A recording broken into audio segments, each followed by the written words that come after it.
And now, ladies and gentlemen, if you would, please welcome to the ice the members of the 2016 NCAA National Champions from the University of North Dakota.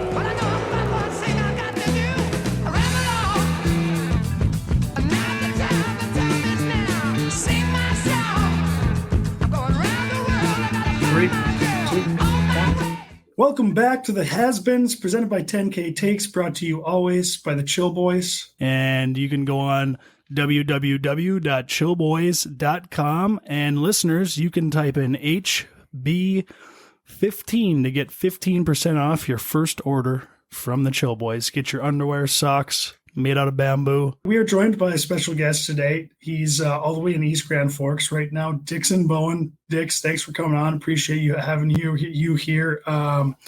We do wish we had you in studio, but that's all right. You're up in East Grand Forks. How you doing? Doing good. Thanks for having me, boys. I'm an avid listener, so happy to be here, and let's get after it. I like it. And as always, I'm joined by Trevor Olson and Jack Mason. My name is Gage Ausmus. Before we get into our weekend recap, I do want to shout out a certain company, one that I happen to work for. It's called Mini Movers. We're out of Golden Valley, Minneapolis, and currently I'm in my office right now. And the reason I wanted to shout out Mini Movers is because we are looking for new employees currently. So, and we're offering, $20 an hour to $27 an hour, depending on your skill set. So there is opportunity to make some pretty good money there.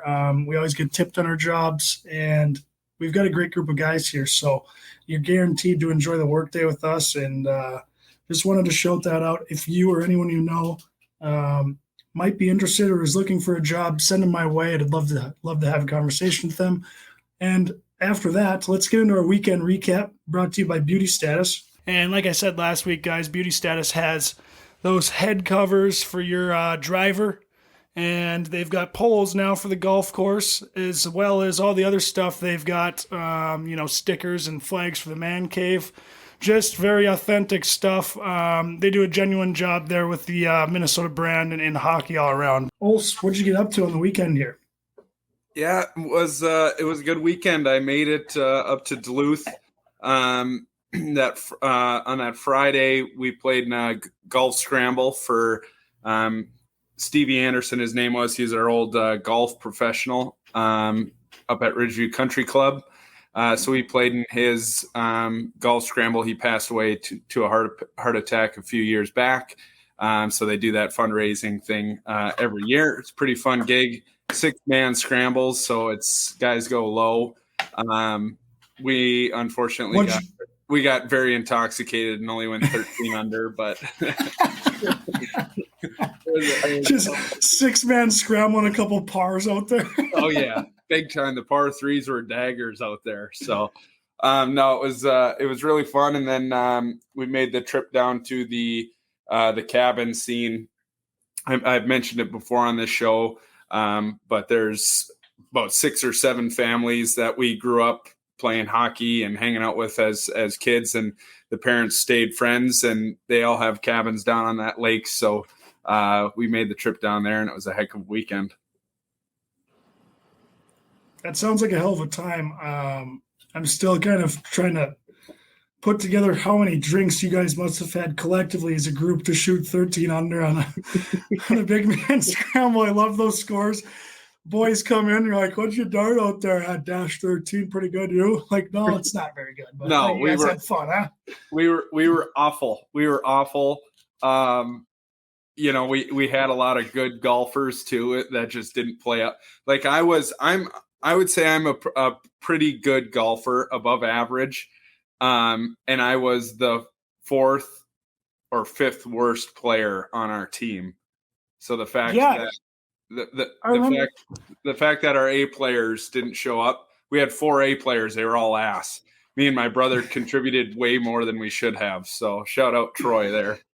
I remember you telling us how good your team was going up there. So I was like, oh, they might win this thing. So that makes it all that much better that you guys just fucking laid an egg. Oh yeah. Huge egg. A lot of extra. 20 under, eh? What's that? what were the winners? They had to have been like 21, 22. I think they were 20 under. The course was playing really tough. It was at Cloquet Country Club.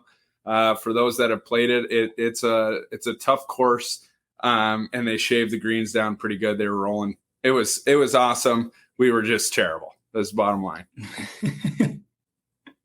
That's good. Mace, what'd you get up to this weekend? Not a whole lot. My sister came back from Nebraska, which was pretty fun. So Friday night she came over to the new place and we went out to some bars and stuff, showed her around uptown. Saturday had a hungover brunch with the family. Nice. Kind of brutal, but not too bad. Then just watched football for the rest of the day. And then Sunday I had like a family lunch for one of my uncles. And then we went to the state fair as a family after, which is pretty fun. Love that. Pretty laid back for the crazy. most part, eh? Yeah. Yeah, I like that. Good Labor Day weekend there. Dix, what'd you get up to? Fill us in on you had a long weekend, didn't you? Oh, yeah. Believe it or not, I was back in Minneapolis.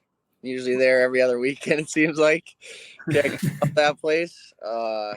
Friday, I kind of kept it low-key. Well, not really. I went to Maynard's and had a couple drinks, but Josie got us back home at about 12:30. And then Saturday was a long day. I played 18 with my uncle at his country club. Played in a big little money match. There you go. There and up winning $50. I was pretty dialed. Love that. Yeah, won some money there. And then right after that, I buzzed over to Chaska to play a 2v2 with little Tupper, Ty Ausmus, Gage's little bro. And we played Josie and Matt Boldy. And we kind of took it to him. Really? We did a little match play or stroke match play, low ball. And I think we were up by like 4 holes or something. Ty I was checked out from the beginning. I was honestly terrible. I think I had bogeys the first 8 holes. If I would have missed, there's a 5-footer for par. If I would have missed that would have been the first time in my career that I've ever not had a par on Rode the bogey train. Oh no, that's tough. But all was fun. And then me and Josie kind of had a quiet night Saturday night, and then Sunday I got a text from Gager.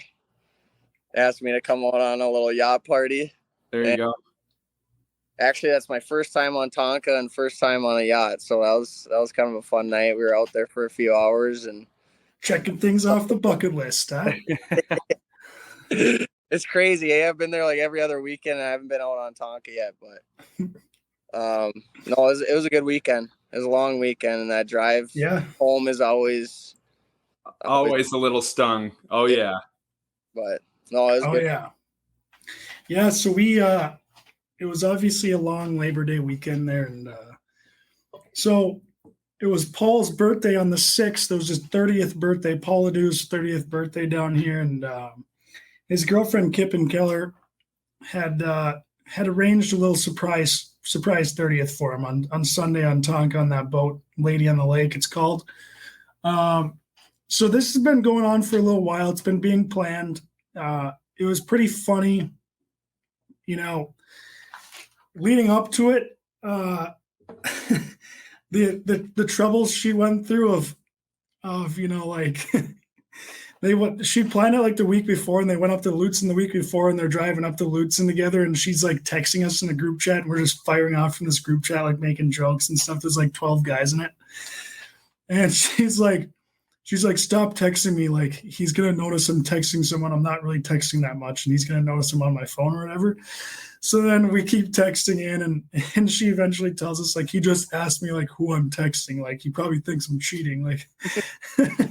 So that was good. And then so our plan was to take Dewey out golfing Sunday morning and kind of take him, kind of distract him from the day a bit. And then we were all getting on the boat at 5:00.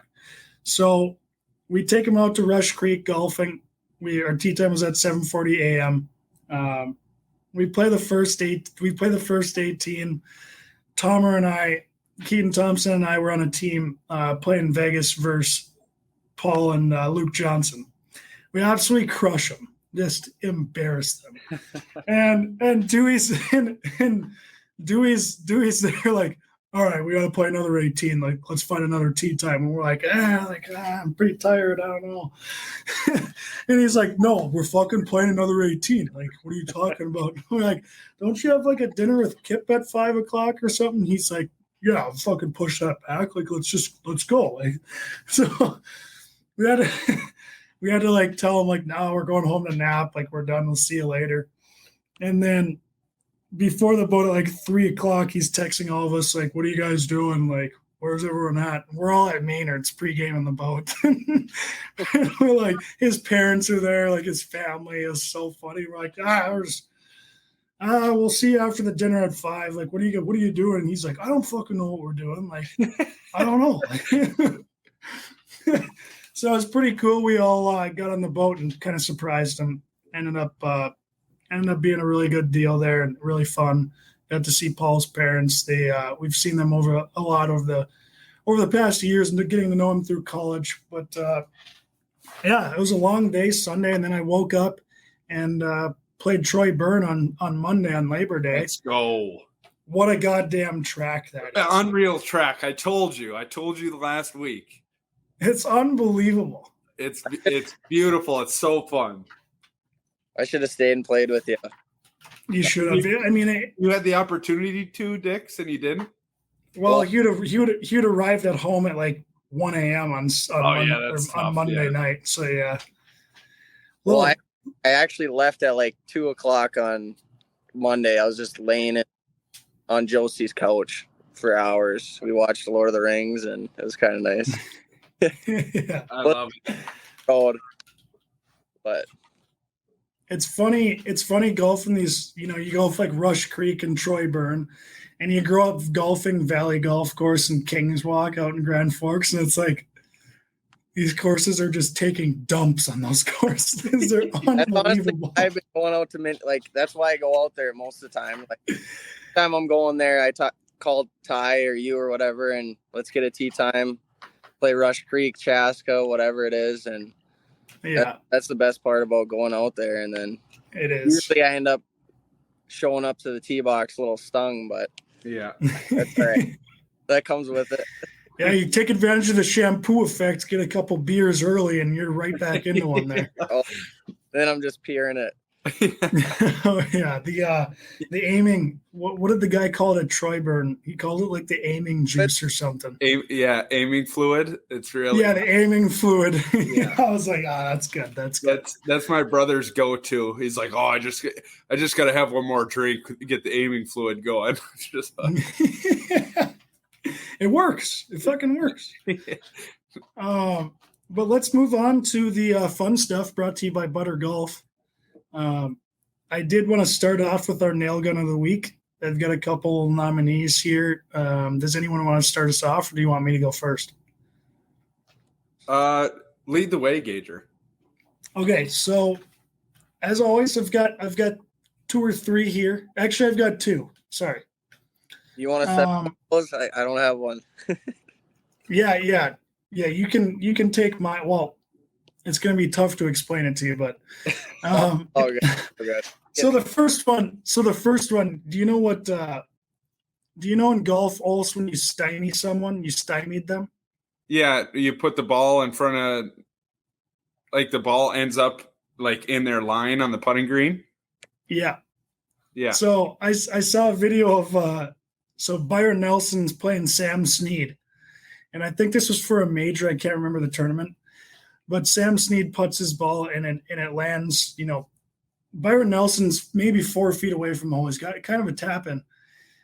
Snead's ball rolls right in front of his, and Snead doesn't mark it, right? Because you don't have to mark it if you don't want to or whatever, so you have to go around it. So Byron Nelson takes out the wedge, and on this video he just fucking chips it right over the ball and just dunks it into the hole, and then he hits Snead's ball out of the way. It's unbelievable. Just fuck you. Nail gun. That's Nail gun sick. move right there. And then my second one is Shohei Ohtani. He is leading the Angels in all batting categories and pitching categories. I don't know if that's ever been done. That's a pretty ridiculous stat there. I couldn't believe it when I saw it, but, shouts to Shohei there. You're a nail gun, bud. I saw that as well. That guy's a freak of nature, and the fact that the Angels were trying to trade him at the deadline is just wild. You a big MLB guy, Dix? No, not at all. Yeah, me either. Only when there's a 12 o'clock matinee that I bet on. Not really into the MLB or NBA. I guess NBA playoffs is fun to watch, but yeah, I've been actually since I graduated college, I've been really getting into football. I love getting on the couch on Sunday and watching football. Now you're speaking the language. We're back. We're back, baby. We're back. I'm so excited. My nail gun of the week, Evan Trupp. Evan Trupp. I truthfully don't know his whole story. Do you mind mentioning it, Gage? I know you're a little closer on it. But he was just hired as the head coach of the Anchorage Wolverines in the NAL. He's been through a lot, so I think just him kind of getting through all of his stuff that he was going through and then being named a head coach of a junior hockey team is pretty cool. So mine's Evan Trupp. Yeah, so he was diagnosed with Hodgkin's lymphoma. And obviously Trumper's a guy who is going to beat the shit out of that and did. So he recovered from that, and I think he's all good now, all clear, and he started coaching that team up in Alaska. And now, Olson just said it, you got named the head coach. That's unbelievable. Trumper, great guy, absolute nail gun for sure. He's a nail gun every week. Definitely won this week, so that's a great call. Also, I like that. Thank you. Mace, you got a nail gun this week? Yeah, I got one. So I think this happened yesterday, or at least the quote came out yesterday. Zadarius Smith, he was on the Packers last year, signed to the Vikings this offseason, said that he signed with the Vikings just so he can play the Packers twice a year. Yeah. And apparently he wasn't treated that well at the Packers, so I just thought that was nails, You just signed to a team just so you can play them twice a year, just to kick the shit out of them. I love that. That's unreal. That's such a ballsy play. Like, he's had some injuries, so I hope he stays healthy, but that's so sick. Like, oh, you didn't pay me, so I'm going to play for this team because I get to play you guys twice. I hope he sacked Aaron Rodgers like 5 times. We're getting close, boys. We're getting close. Uh-huh. Can't fucking wait. That's a good call. That's a good call, Mace. I saw that as well. I saw that quote. Couldn't be happier. I hope he just absolutely plows through the Packers offensive line. Dix, did you think of any, or should we move on to the next one here? You don't have to think of one. I already gave 2, so we've got 4 out there. Yeah, well, I've been thinking of one, but I don't know if it's appropriate for the pod. It happened on Saturday or Sunday night when we went to Maynard's. I don't know if that would appreciate. Yeah. We'll leave that one off. We'll leave it off for now, but I know what you're getting at. I do have a little hypothetical for us here. So you're gonna have to think about this a little bit. Okay. This was found on TikTok, so you guys might have heard of it. I deleted the app. I was addicted to it. I had to. Attaboy. Yeah, I don't have it either, but someone sent it to me, and it was actually it's a great topic here. So you've got a game of chess. Who wins? Someone who can read minds, or someone who can see into the future? Read minds, because he can read the guy that can see into the future's mind. So technically they can both see into the future. but I think But then the Yeah. future seer is going to see him reading his mind, and then yeah, but he can't. But the future seer can't read. I don't know. That's fucking impossible. Way over my head, Gager. Yeah, I don't even know. I think you have to go with the future. Future. The guy who can see into the future. No. But yeah, the other guy can read his mind. It has to be the guy. Oh, that is. It's the game's never gonna end. Yeah, it's gonna be a stalemate. Yeah, it might be. I mean, what if the future seer can be thinking of a different strategy, but he knows the other strategy that he's going with? He like that would have to have some kind of like secret. I don't even know. I can't. I personally, I'm going to choose the guy that can read minds over see the future. That's a good poll. We'll throw this up when we put. I like that. Yeah, I truthfully think if you think about it long enough, you guys are right. It's a stalemate. I don't think anyone's coming out on top on that one, but it's fun to debate. I did have another question for us since we are a podcast. What's your guys' favorite podcast? Do you guys have one outside of the has-beens, of course? I would go with Impulsive. Logan Paul, Mike Malak, George. I watch that one probably the most. Why? Just interesting guests, or you like Logan Paul, or what is it? I like Logan Paul. A lot of people are gonna give me shit for that, but I like him. I think he's a good dude, and I like him more than Jake, that's for sure. But I think I like their podcast better than Full Send. I think they get about as good of guests on both podcasts, but I think their questions are a lot better. I feel like they get more in depth, and I don't know. I feel like Logan Paul and Mike Malak, especially Mike, is good at like articulating good questions to ask on there. For sure. I like Full Send, but I feel like the guy's kind of like a hockey guy. He's just like, oh, that's sick, bro. You know? Yeah. They're not that good at asking like and real like questions. Those guys are like smart with it. Like they actually, I don't know, they're better questions. And For sure. That Mike Tyson podcast where he's literally just freaking munching on shrooms the entire podcast. Like 45 minutes, and Mike's like, hey Mike, you want a water? He's like, nope, just gotta let it sit in your mouth. He's just literally chewing on it. He can't even speak. But yeah, water. Yeah. I'm truthfully not a huge podcast guy. I don't have a Spotify account. But I've listened to Spittin' Chicklets. My brother's huge into Spittin' Chicklets, so I've listened to a few of their episodes. I love it, just hockey and whatever. But I do like I've recently been listening to those murder mystery ones on like road trips, and that shit gets my attention like for hours. And I love watching like the Netflix cold case murder mystery docu-series, all those things. So I think the podcast just kind of gives me that itch. Mace, did you ask which one? Did somebody ask which one? I don't know what it's called, but although I'm kind of into that shit too. Yeah, I don't know why it catches my shit. I love it. I like that stuff too, Olson.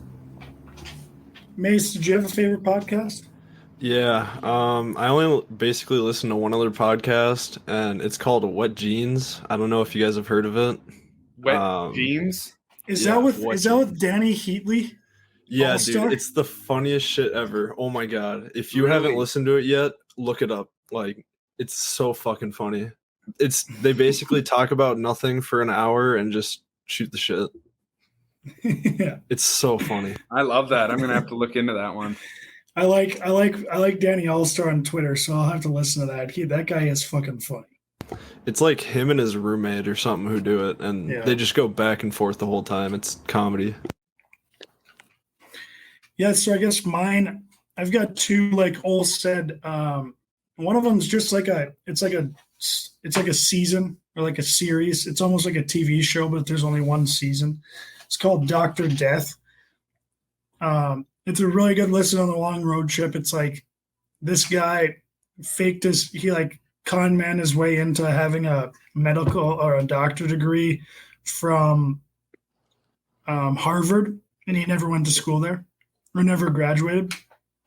So this guy ends up, performing. He's like a surgeon. They hire him as a surgeon in Texas, and he ends up performing all these surgeries and ends up like paralyzing. He's doing back surgeries. He's like paralyzing people, killing them. Like he fucked up like 30 people before they finally caught on and put him in jail. But it's a pretty crazy listen. I do suggest people listen to that one if you're on a long car trip. It's addicting.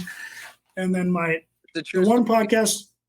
Oh yeah, true story. Very true. Jesus Christ. Yeah, that's Bullshit. Like, It makes you. how did it take them 30 times out?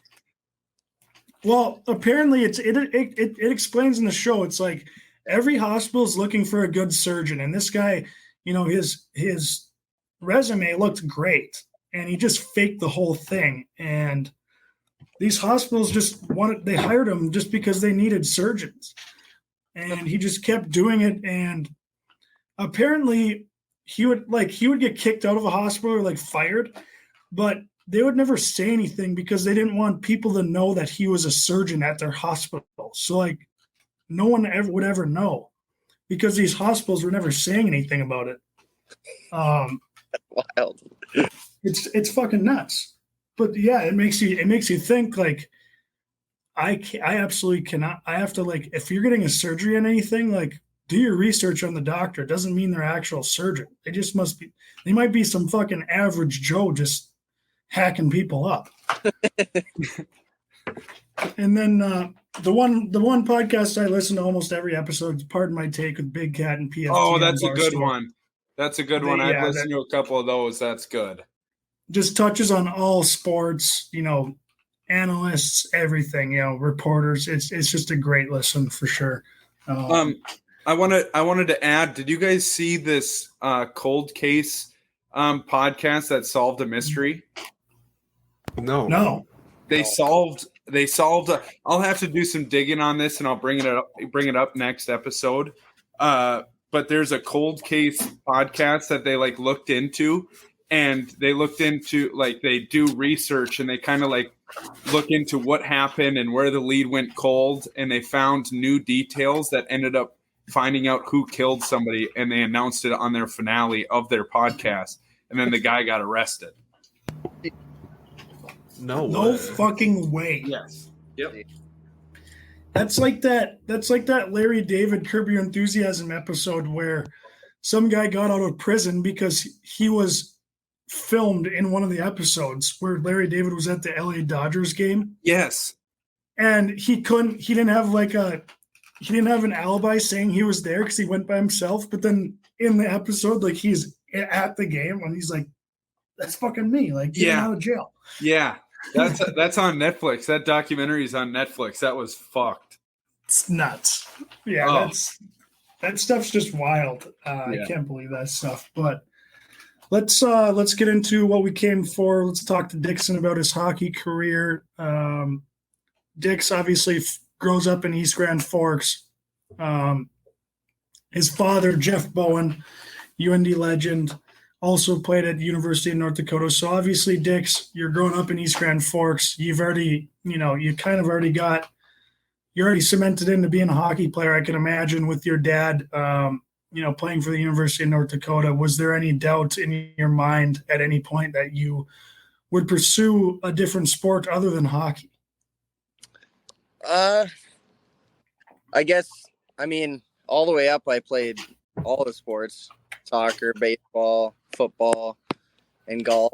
And I mean, hockey right away, I started with my dad because in 1996, when I was born, we had the big flood. So they had to put in a dike, and it was going to go right through our house.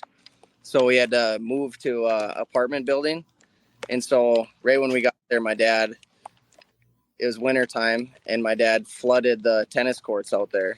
And so I started skating when I was like 1 year old. So right away, I got off to a early start and just started skating around. And so I knew I definitely loved the game at an early age. But I guess it didn't really grow on me until maybe like squirts, peewees. I mean, my dad always had like Carrie Eads, a lot of Sioux alums come out, and they're always helping. Yeah. Pullman, we got a group growing up. So you didn't have much of a choice. Yeah. You didn't have much of a choice to play hockey. Yeah. And I wanted to ask, like, I know how you were raised by Jeff, obviously, and every parent's different with raising their children. And I know Jeff was kind of a hard ass on you when you were younger, like Dix, get your sleep, eat right, do all this stuff, stretch, do all the right things. Probably what got you to where you were, where you are now. I mean, you played at North Dakota. If Jeff didn't do that, maybe you wouldn't have made it. So I wanted to ask a little bit, how was that growing up in kind of a stricter household in terms of, what you were allowed to do and how serious Jeff took your career as well growing up? Oh, yeah. I mean, I always had to have my phone out in the kitchen growing up. I couldn't, and I'd always sneak out there, and he would know because our house was kind of creaky, so you'd always know when I was sneaking out there to grab my phone. I literally get to my room, and all of a sudden the door opens, and he's right there. He's like, "Get your ass to bed." So he was always pretty strict all the way up because better. And I guess you guys know my personality. I can stray off the path a little bit, but no, he definitely reeled me in, and I guess I thank him for that because he got me on the right track, did the right things, and he already knew what it took to get to UND and play at that level. For sure. Yeah, I think. Yeah. I feel like that can go kind of two ways. Some kids, they end up kind of resenting their parents for being too hard on them when they were younger, or they, thank them and they're appreciative, even though maybe sometimes growing up kind of pissed you off. Maybe, I don't know if it pissed you off, Dix. You were a pretty laid back guy. You probably just laughed, but it's cool to hear, because Jeff did push you hard, and I think it is for sure a reason why you got to where you were. But I did want to touch on that. But let's get into, so you're growing up in East Grand Forks, and you pretty much always have a good team growing up in East Grand Forks, because you said, Carrie Eads has got Eddie there, and the Poolies are in town, and you're growing up playing with Colton Pullman, and you've got all these great coaches. So you get to East Grand Forks, you get to high school, you get to – you guys did pretty well in Bantams in the state as well, but then you get to high school and you guys actually win the state championship. So, what was that like? And I think that was the first state championship in East Grand Forks history for hockey, at least. Yep. Well, yeah, we won it in 14 and 15. We went back to back. Not a big deal. Not bad, you. No, but honestly, it started at such a young age. Like, when we had our teams, like I was playing with you, Gager, and we had our teams growing up, and Pee-wees, Bantams, we were always playing. We always had a great schedule. Like my dad and Palmo and Carrie Eads, we'd set up a nice schedule. We'd go out and play Edina, Blaine, Eden Prairie, all those teams, all those cities teams, all the way up, and we'd win some of them and obviously lose some. But I mean, at a young age, playing against that kind of high caliber kids out in the cities, we were just kind of used to it, and that got us in the right mentality. And then high school, we were working out with Mark Pullman at an early age, and we had this core group that came up, and 4 guys went on to play D1, and I think there's like 12 guys on our 2014 team that played juniors. So for a single A team, that's pretty good. And we kind of knew like we're gonna win this thing no matter what. And we ended up winning pretty good junior year. We had Pooley, your brother Ty, Ed. Yeah. We had a good senior class. And What type of shenanigans do you guys get up to when you get home from that first state champion game or win, and you're only a junior in high school? It's like, do you full send it? Do you go home and go to sleep? Like, what do you guys end up doing there? Junior year, I think we might have honestly went to your mom's house.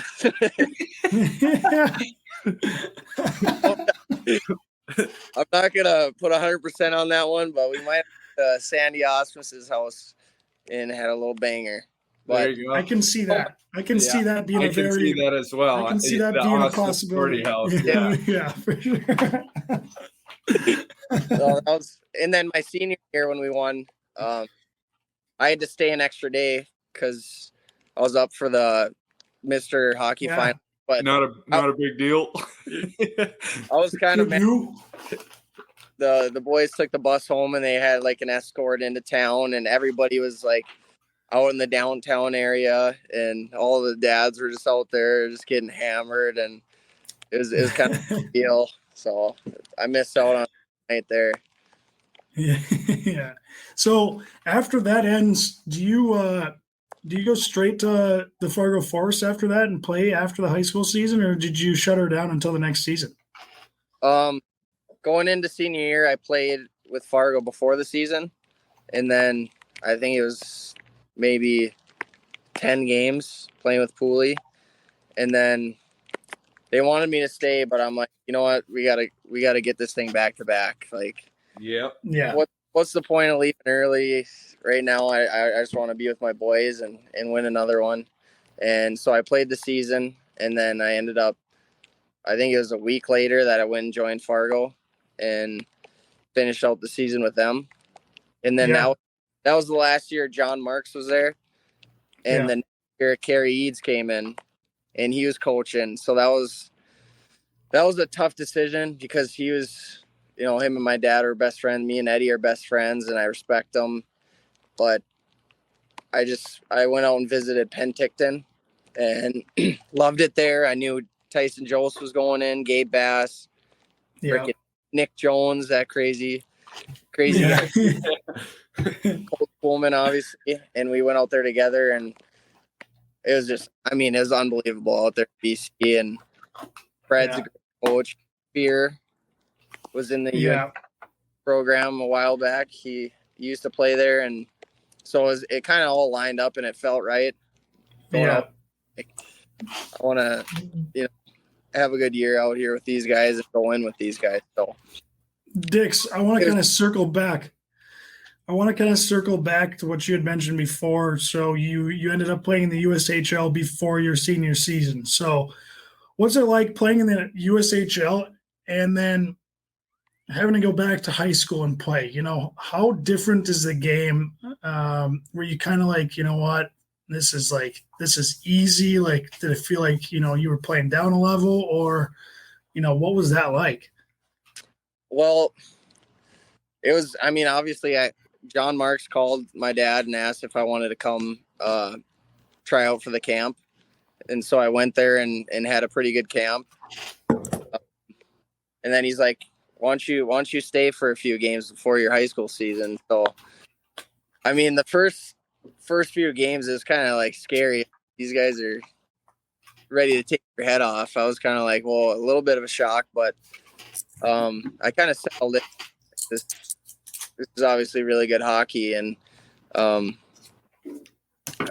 used to it a little bit, and then going back, and that's right after that I committed to UND. So I was kind of going back, with a big head on my shoulders, feeling pretty good. Oh yeah, committed to UND, and so I'm going back to high school. I'm like, oh, this is gonna be fun, and you just kind of felt super confident every game, and obviously it was a step below, and everything felt a little bit easier out there on the ice. That's gonna feel pretty good though, like, because I can't remember the last time I played a hockey game where I felt like, this is going to be fucking easy. Like, you kind of had been feeling that a little bit going back to high school. Like, man, I feel good. I'm going to fucking dominate this game. That had to have been what you were thinking going in. Yeah. Well, and another thing, like I'm surrounded, our team at Eastside was pretty good. So we could snap it around pretty well. And,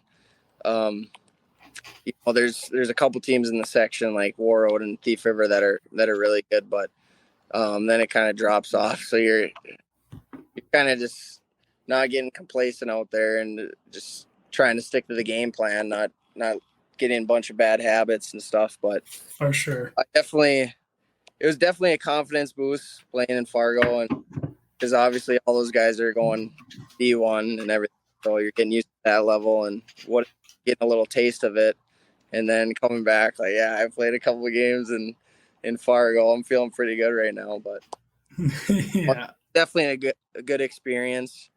And it was nice having Pooley out there too. Would you recommend that if kids have the opportunity to go and play some games before their high school season or whatever? Would you recommend that they do that?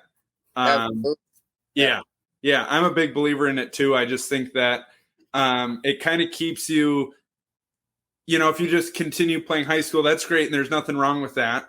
But you get to kind of see where other people are at outside of Minnesota and outside of your circle. Yeah. I think that's huge in kind of gauging, where you view yourself as a hockey player. Because you can be a very, very, very good, high school hockey player in Minnesota. And then you get a chance and play some games in the NAL or the USHL, whatever it might be. And then it's like, okay, now I can go back and use this my senior year, get better. So when I come in and play a full year at this level, I'll be just as good as I am now. You know what I'm saying? Yeah. And for sure, you get a taste of both worlds. You get to play a little bit there and then come back, play high school. And, you're going to play at the end of the season with them too. So you're not really missing much, honestly. Like, yeah, I think guys are going to get to their spot no matter what. I feel like if they're, 100%. I think the right decision there for sure is there's, when Dix goes to Fargo before the high school season, there's two ways that can go. Like he plays those games, and then once those games are up, he has to go back to high school. It's either he's pumped to get back to East Grand Forks and play for the high school team, or he's like, fuck, I'm having a great time with these guys in Fargo. Like, I kind of want to stay, and I think you got to do what you want to do there. And if you want to go back, obviously, that's the right choice. You go back. If you want to do that, that's what you got to do. If you want to stay in Fargo and not go back, that's you got to do what you want to do. And I had it's nothing, when I was growing up, I'd went to my senior, actually it was my sophomore year, I'd went to practice with the Fargo Force for a week. And it was nothing against the guys. Like I had great friends in East Grand Forks. I was all about hockey, and our team wasn't that great. So when I went to Fargo, I was like, gosh, like I don't want to go back. I want to fucking stay here. I was having a great time. Like it was awesome. So I think that's where the decision has to be made. It's you got to do whatever you want to do, because when you're happiest, that's when you're going to be playing at your best, and that's when your spirit's going to be highest. And ultimately, that's the choice you have to make. I don't think it's a very hard one. People try to make it really hard. It's like life or death. Like, do I leave? Do I stay? Well, just fucking ask the kid what he wants to do, and then go with that. Yeah. I don't know. He's the one doing it. It seems like it's always the parents making the decision. It's like, well, let's just ask the kid what he wants to do. And another thing, like it'd be different if I was on a lower level team. Like I'm not going to name any of them, but a lower level team, and it's a little bit different then. But the boys that we had in East Grand Forks, there's no question I wanted to come back and do that again. And same with Olson's. Yeah. Same with Olson's scenario too. It's like you're not leaving that. Like, what are you going to leave that for? You're an idiot. Yeah. But if you're playing on some shit team, and you're not enjoying it, and you're losing all these games, like you get the hell out of there. Yeah. It's crazy though, because then you think of some of the kids that came out of like Delano, like Yeah. who was the one stud that went to Michigan Tech? I can't think of his name, but then but I can't come yeah, up. I can't. He was 1 or 2 years older than me in high school. He was nasty. He had like 100 and some points at Delano. But then they had that the Myers kid, I think. Was that his name? Isn't he the captain of the Gophers now? Or Yep. Yeah. It's just crazy. This is why I love talking about this shit, because everybody's story is different. Everybody's high school team is different. I'll tell you right now, just like Gage said, Duluth East, we were disgusting. We lost my senior year. We lost one game. Like I didn't want to miss that for my life. But it's like, but you come to this crossroads and it's like these huge decisions. You make them much bigger than they are. Yeah. Looking back on it, it's like I got to play with my best buddies. We got to go to the state tournament for the third year in a row. We ended up losing, whatever, and it sucks, but it's just like, would have my senior year in Green Bay, Wisconsin, been any, how I could have hated it and wanted to be done with hockey, and it's no different. My junior year, I had the option to go play in Kearney, Nebraska and Tri-City. And it was just like, well, I'm not going to do that. There's a high school and a Qdoba there. Like, I'm not going to leave to play. Yeah.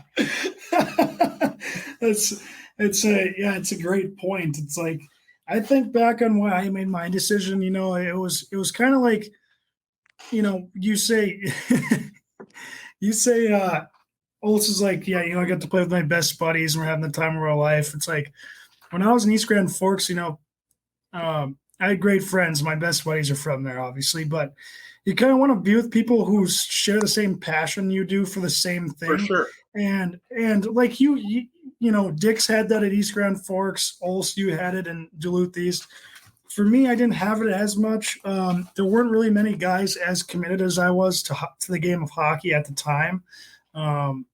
So when I got to Ann Arbor and I started playing, my junior, senior year there, every kid there's just, diehard hockey, and we're sharing the same passion. We might be a little different personality wise, but we all have the same goal that we want to be good at hockey. And it's those are the kind of people you want to surround yourself with during those times. The people that share the same goal as you and have that same drive and work ethic, because they ultimately end up pushing you to be better, and you kind of gel with them a little more because, all you want to do is think about hockey and talk about hockey and maybe even put in a little time outside the rink to get better. And that's just tough to find if other guys aren't as passionate about the game as you are. So 100%. I'm glad you brought that up, because every decision and every single person's mindset is different. Everybody's mind is different. So it's like, you have to find out what you want to do. Like, who do you want to surround yourself with? Do you want to enjoy your time in high school with your friends? Do you want to find a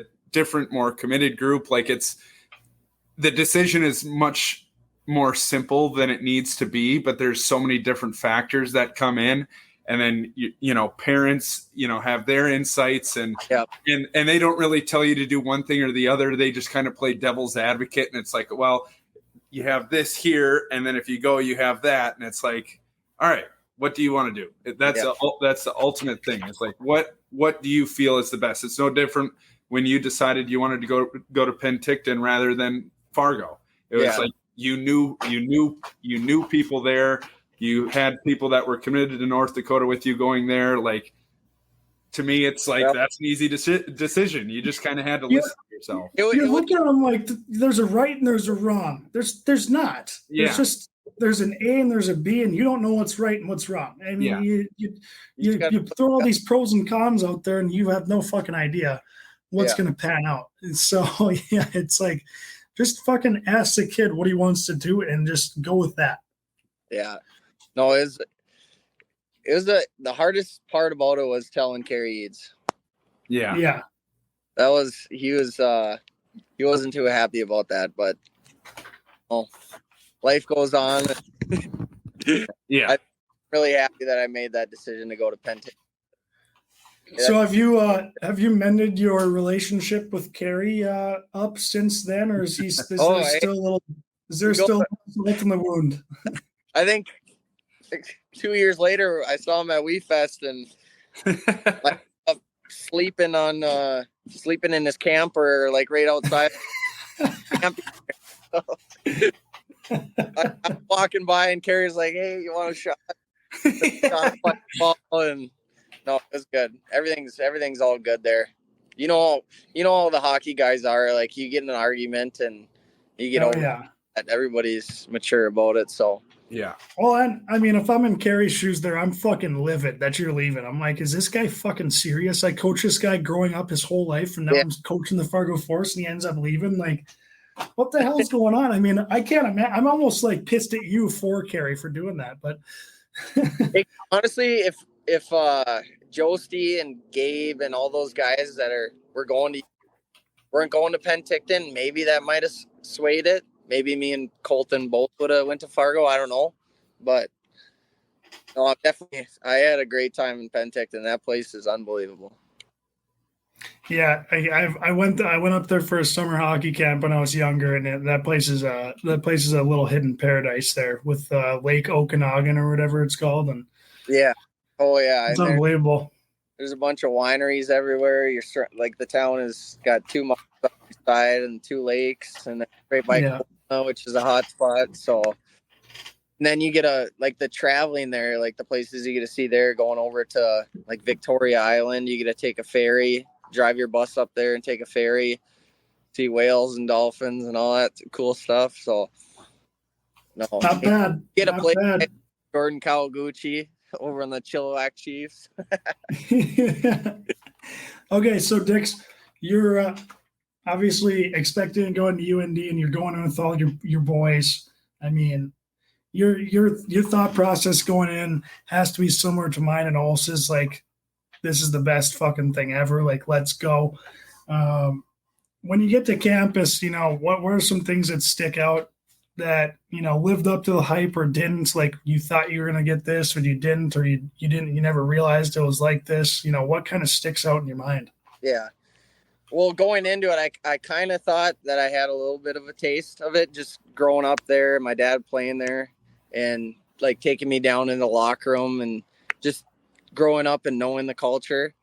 But then once you actually get on the campus and you're in there with the boys, it's a little different mentality, and obviously expectations are high, and it's a little nerve-wracking, and I was a little scared that first summer. You boys know that I was, we do all the rookie fines and all that stuff, and I was kind of the top of the leaderboard for that all summer long with a couple bad decisions. But there's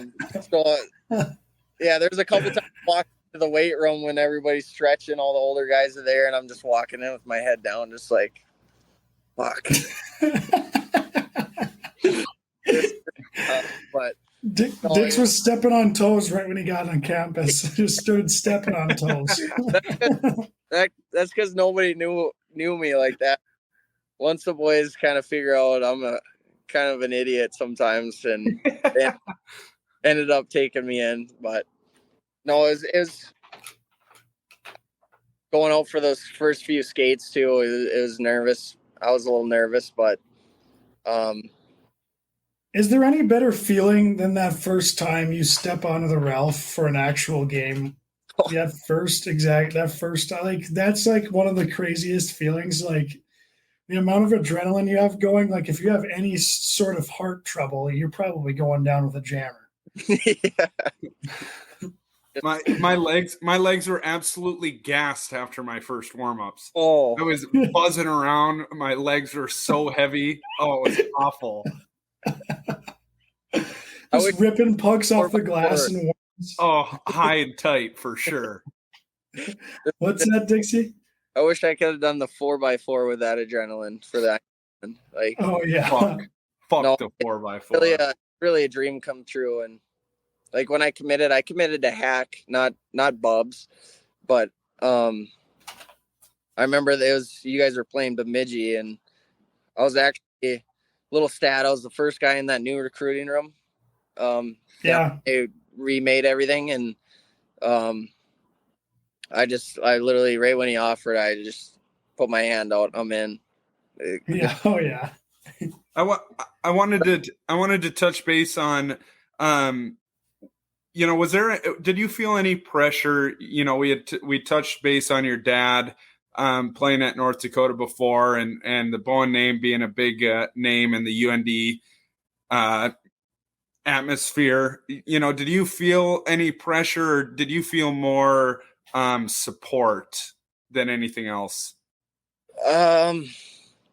I'd say a little bit of both. I knew a lot of support from the community in East Grand Forks, and even like Grand Forks. Everybody likes the locals coming in and playing there. And then obviously, I think it was more pressure I put on myself going in. Like I want to be in the lineup every day and want to be playing. And especially that freshman year, just want to be in the lineup and do as much as I can, show the coaches kind of what I'm made of. And I'd say just a little bit of both. Yeah, because you got Johnny walking in the coach's room every day when Dix is coming to school. He's got a fucking stall in the coach's room still. He's still working out at the Ralph. Like Johnny's just walking around and Dix is playing and sees his dad with his towel on. It's like, all right, Johnny, just take 4 years off. You can come back after I'm gone. My dad, he's not going to change his ways. Just because I'm going there, he's still going to be ripping on the elliptical and doing his push-ups and all that shit. So Dix, I did want to bring up couple texts Ty sent me. So your which I forgot about this one, but your freshman year, I think as your freshman year, you guys ended up making party flyers and handing them out, and then you found yourself in the president's office, didn't you? Yeah, well, that was actually, I think that was my junior year. Can you believe? Yeah, okay. It was my junior year. And, it was me, John Iconic. He was a freshman, and we ended up going to we got a little study area, computers there, and we're like, let's do this. We got a big party coming up. Let's make some flyers. So we ended up going in and throwing my picture on there and Johnny's picture on there. Like, what are we doing? strap the rollerblades on and start buzzing around campus, going to like all the sororities and like the dorms and handing them up to all these girls. Like, hey, we got this party. You guys got to come. And obviously that got straight to the AD's office. Bill Chaves at the time. No, he still is there, but we got back to Bill and then ended up finding myself in his office, and he wasn't too happy about that. What does he say to you? Like, what the fuck are you thinking? Yeah, it was along those lines. Like, what was your thought process going into this? I'm like, I don't know. Get a lot of people at my party. I don't know. Yeah, we're trying to throw rage. I mean, have you been to the barn? Did you catch more shit from Bubs or Bill there? Probably Bubs. Actually, I was gonna say. Yeah, it was definitely Bubs. Bill, me and him had a good relationship at North Dakota. There's actually another kind of funny story when me and him were conversing on email, and I addressed him as Mr. Chaves. Chaves, and then sent him an email. He's like, and then he sent something back, and he's like, hey, you can address me as Bill. And then I sent back, all right, Bill it is. The boys were dying on that one. All right, Bill it is. But no, we had a relationship. Bill's he's a great. He's awesome. Yeah. I felt like it was a carousel. It was an AD carousel when Olson and I were there. We had a new AD. It felt like almost every year or whatever. But maybe that was a present. Who is dry campus guy? The dry campus guy? Yeah. Was that Bill? That wasn't Bill. No. It was before Bill. It was I can't remember his name, but he was like, yeah, we're gonna have a dry campus. Like Yeah, okay. Good luck. That must have been President Kennedy. That's exactly who it was. Who came in from like Colorado or something. It's like, well, President Kennedy, we're in North Dakota here. That's not gonna fly. Ever. No. This is not going to work out. Sorry about it. But Dix, I did have another one I wanted to ask you about. So obviously I was still playing during this fad, the Fortnite fad. So apparently you got your Xbox taken away for playing too much Fortnite. You want to run us through that? Yeah. Actually, some people don't really know the full story because they thought it was Bubs that ordered to give my Xbox into him. But it was actually my dad because I was the grades might have been slipping a little bit, and I was playing a little bit of too much Fortnite, and yeah, the grades were going down. Bubs wasn't too happy about that, and my dad's like, "You're gonna go in tomorrow, and you're gonna give Bubs your Xbox." Take his fucking sticks away, Bubs. Yeah. So I go in, I give him my Xbox. I'm like, "Here you go." Like, I'm fully focused. Let's get after it. And funny thing is, the next 5 games I had 6 points. So I was kind of buzzing, and then nobody knows this. I ended up giving it was over Christmas break, and I texted Johnny. I'm like, "Hey, you think I can borrow your Xbox for the break here?" Yeah, I remember hearing the story. You're banned from playing, and then obviously once you log on, everyone can see you're on, and you're supposed to have your Xbox in the coach's office, but you're online just darting Fortnite. Right back on the sticks. Didn't miss a beat. Man. Fortnite. But Fortnite was fucking insane, dude. We had such a good crew too. We were having an unbelievable time on there.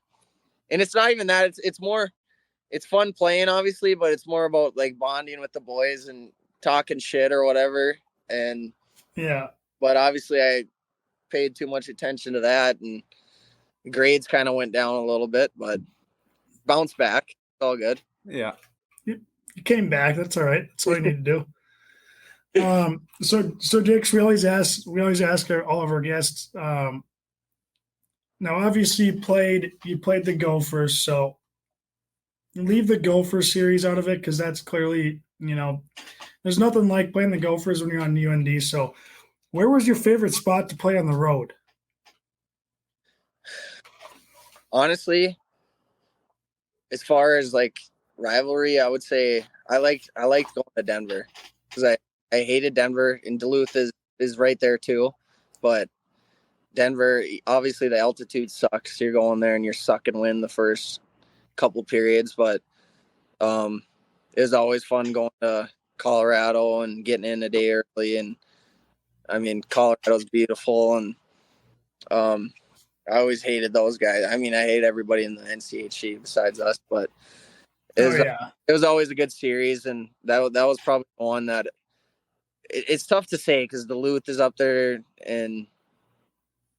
but I would put them at the top of the list for sure. Denver's always fun to go to just because you're going to a really nice restaurant and you're in Denver. It's pretty cool.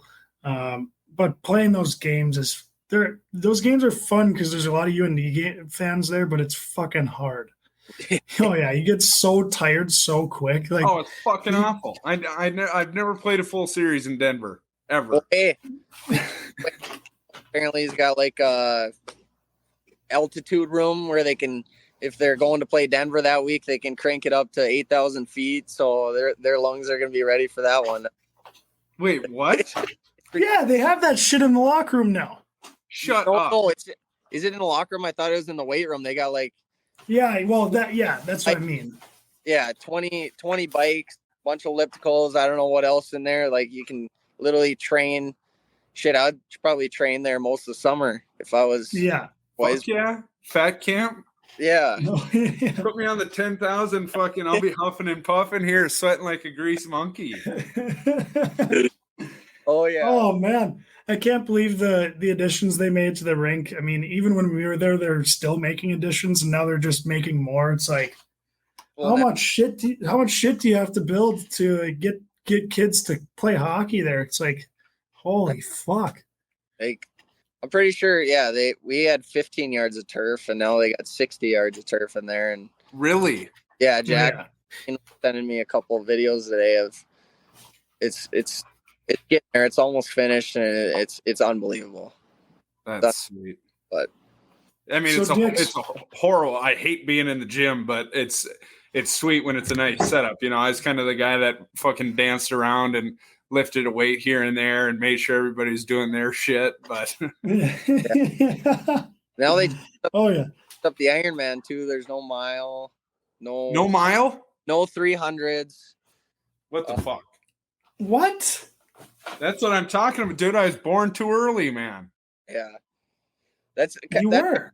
like my class coming in. We were like, so I guess my mentality coming in, like I was so pumped to do the Ironman. Like that was like one of my big focuses. Like I got to do good in the Ironman, show the coaches I've been putting in a good summer or whatever. And then once you get there for a few years, it's like it doesn't really matter. Yeah, it's go on the ice, obviously. And the last, my fucking hip hurts, man. I'm out. yeah, and Pooley actually, like my senior year, called me out, in a good way, but he's like, Dixie, you haven't been really pounding the weights like you normally do, but you're I see you're putting in the work on the ice. I see what you're doing out there, so that's a good thing, you know. Yeah. So I guess I've always been pretty good in the weight room at North Dakota, but I kind of transferred most of my energy to on ice stuff and skill. The workout, yeah. Yeah, that's fair. I probably started that movement. They probably made those changes because of me. We'll just say that anyway. So Dix, when you left, when your time at UND comes to an end, you headed overseas for a bit, didn't you? Yep. So what was that decision like? Why did you decide to go overseas? Why didn't you want to look? Were you looking at all in North America? I had a couple opportunities to try out. I had one in the A and then a couple in the coast, and I just, my dad was kind of helping me out with the process too, and like talking to a bunch of UND alums over in Europe. There's a lot like O'Donnell, Kozak, a bunch of them there, and he was kind of getting their feel for it.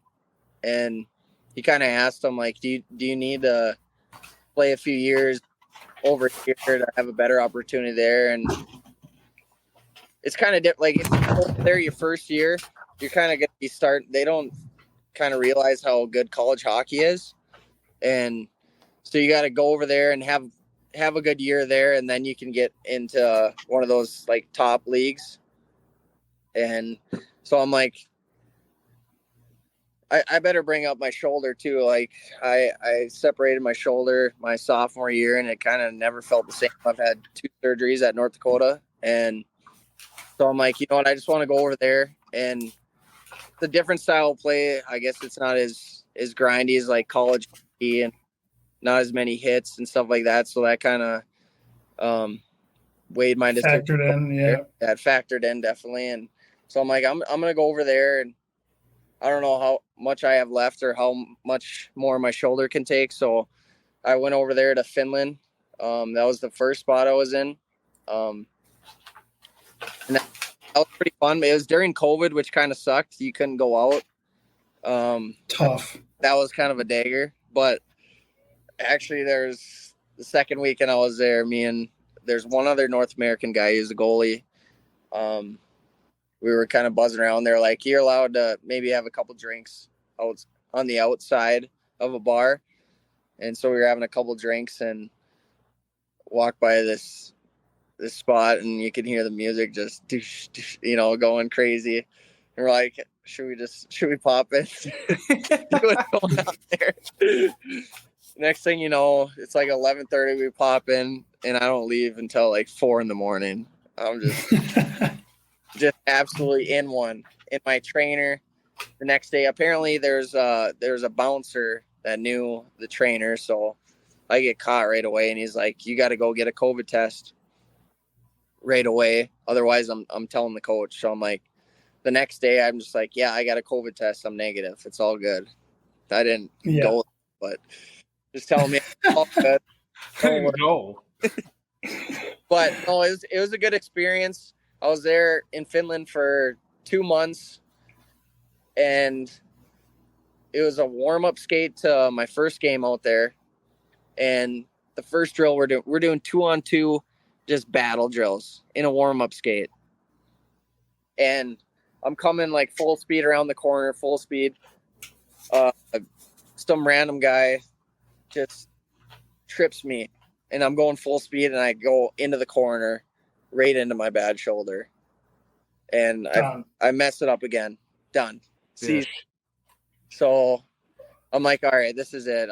I call my dad. I tell him what happened. And I'm like, I've been battling this thing for too long, and it's not fun when you're battling an injury that like all the time. You're sore. Like, it's just like mentally, it's not fun, and I like to do everything like 100%. So I couldn't do that, and I'm like, all right, this is it for me. So I come back to North Dakota, and a few months go by, and then I get a call from my agent and saying Slovakian team wants me to come out there, and I'm like, fuck, I still got the itch. Let's see. Oh, yeah.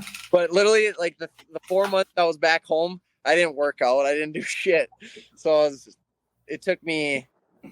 I had to go in 2 weeks. So I was out on the ice trying to get back in shape. It's like, it's impossible. You guys like getting back into hockey shape. I'm out there. I'm skating. I'm like, God, I'm gonna be terrible when I show up there. It's an uphill climb for sure. That is tough. Once you stay off the skates for a while, like, I mean, I was off the skates after I retired for like a year, and then I played a beer league game. I mean, I felt like I was a fucking giraffe out there on skates. Like, it was terrible. And I was so embarrassed because I was playing with guys, who didn't even play varsity hockey, and like, they're like scoring and like celebrating. I'm like, Jesus Christ, like, I got the fuck out of here. Like, I can't be doing this. Yeah. No, it was tough on the body, and then I go there, and I'm like, all right, I can do well here. And 4 games in, I'm a little frustrated, so I go try just hammer some guy, and the guy pulls up on me, and I just go head first into the glass. I've had probably 4 or 5 concussions before that, and I just laying on the ice, I'm out.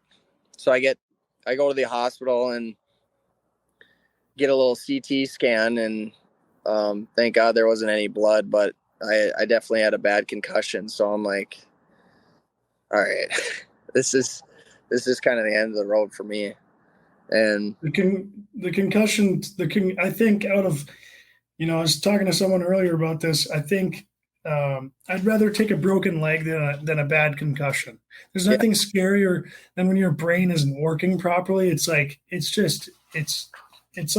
scary feeling, and it's something like that really has something to do with, if you get a bad concussion, it's really hard to mentally, feel safe on the ice anymore after that, because you're like, I absolutely cannot have that happen again. Yeah. I wish I took that stuff more seriously, because there have been times where I've hit my head or hit somebody or whatever and didn't take it very seriously. And like, looking back on it now, I wish I would have, because that stuff is scary. So I'm happy to hear that, it was, a minor concussion from what it sounds like for you. But yeah. I just know that stuff's scary. So it's no fun to have your career kind of end that way. Yeah. Oh, it was my worst concussion was in Penticton, and like I've had 2 concussions where I'm in the locker room, no idea what the hell's going on, and like literally just like start crying for no reason. Like that's how like, you can't control what's going on up there, and it's kind of weird how that happened. But so scary, man. That was the end of the road for me, and I'm glad I definitely went out to Europe and give it a chance, and it was a good experience. It was a little different, obviously, because the language barrier. Like on my Slovakian team, kind of a funny story. Our coach out there, he's a GM, or I mean my teammate, he's a GM in Slovakia.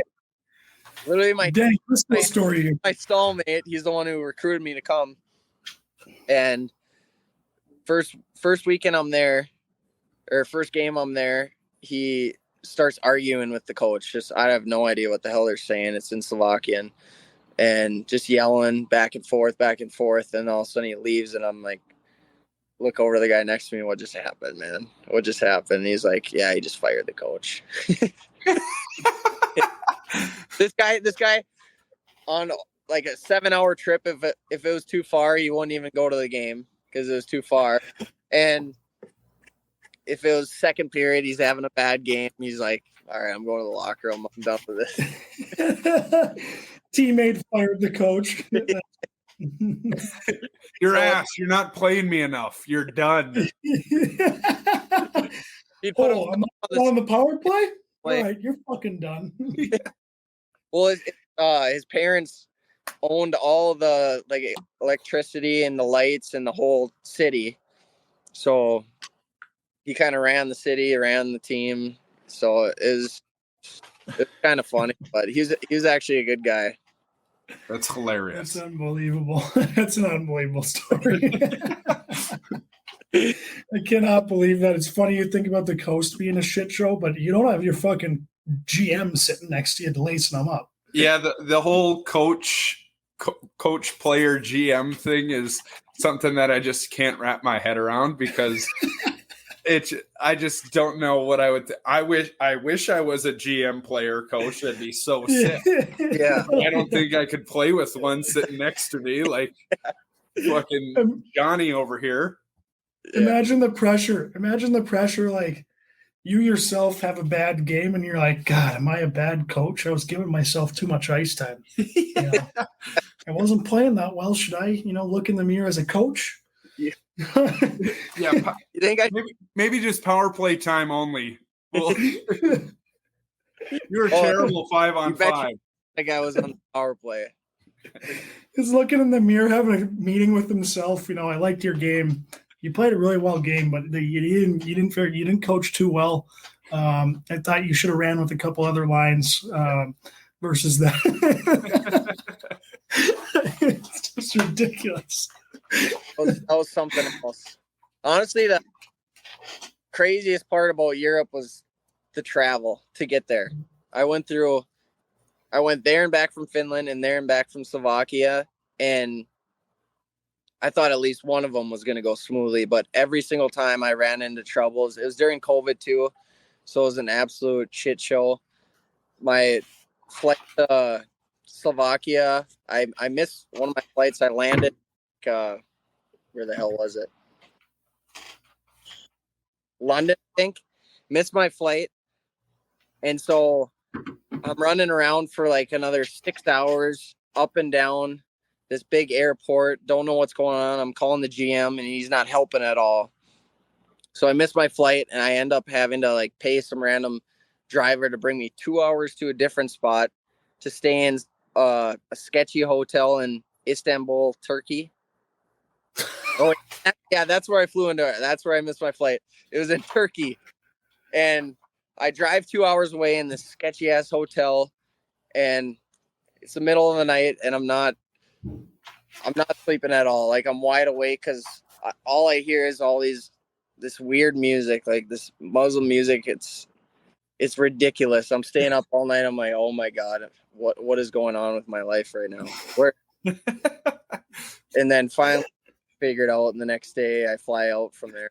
It was Dix, just picturing you in that situation, like, oh, Nothing against you, but I think you're probably one of the worst guys to be put in that situation and like try to figure out something like randomly. It's just so funny to think like you're back here alive. Like if I would have known that situation beforehand, I'm like, oh, he's dead. He's gone. There's no chance he's making out of this. My adrenaline was through the roof. I could not sleep at all. And it was dark too. It was like you walk up to the main desk of the hotel and you're looking up and it's outside and it's like pitch dark and there's people walking around. Like, it was the worst. I was so scared. And I sent a group chat, like a video of the music going on. That gives me anxiety, I was starting to man. Oh yeah. All those war movies and all that. Man, I out of everybody that has gone to Europe, I have not heard a good travel story. Oh, every time terrible. Somebody runs into something every single time. Yeah, on the way back, there's the trains. I was getting on a train to go like 30 minutes that way, and I had a whole bunch of luggage. So I'm like, the train door opened. I put 2 bags in, and I was walking out to get the other one, and the door closed like this. As soon as I walk in, it closed, and we started taking off. So my hockey bag, UND hockey bag, and I don't know, I forget a backpack or something was left there. And so I go all the way 30 minutes one way, and I stopped there, and I'm like, I get on this other train and get back and get my shit. So this guy was a beauty about it because he saw what happened. He looked at me, and I looked at him. I'm like, what the hell do I do? And so we stopped 30 minutes down the road, and he's like, I'll stay here and watch over your stuff while you go back and get it. So I go back the other way, and thankfully my bag was there with the sticks. That's there. wild. Grab it, go back, and I'm like thinking on the way back to get my other bags that I left with this guy. He stole it for sure.